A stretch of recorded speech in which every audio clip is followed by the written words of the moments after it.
இன்னைக்கு நேத்து வந்தது இல்ல, 3000 வருஷமா இருக்கு. தேனை தண்ணீரில் கலந்து குடிக்கக்கூடிய ஒரு பழக்கம் பல நெடுங்காலமா உள்ளது. தினசரி எடுத்துக்கொள்ளலாம். தேனை சின்ன பிள்ளைகளுக்கெல்லாம் எப்பெல்லாம் இனிப்பு ஆசைப்படுதுங்களோ அப்ப நாக்குல தடை விடலாம். ஒரு இட்லிக்கு தோசைக்கெல்லாம் சின்ன பிள்ளைல சாப்பிட்டா தப்பு இல்லை.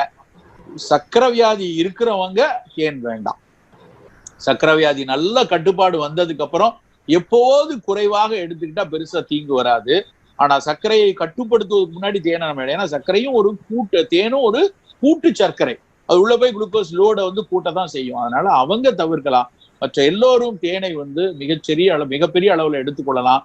தேன் வெறுமன இனிப்பு மட்டும் கிடையாது. அதுல இருக்கக்கூடிய நொதிகள், அதுல இருக்கக்கூடிய மகரந்த கூறுகள், அதுல இருக்கக்கூடிய பல்வேறு கனிமங்கள் பத்தி உலகத்துல ஏகப்பட்ட ஆராய்ச்சி நடந்திருக்கு.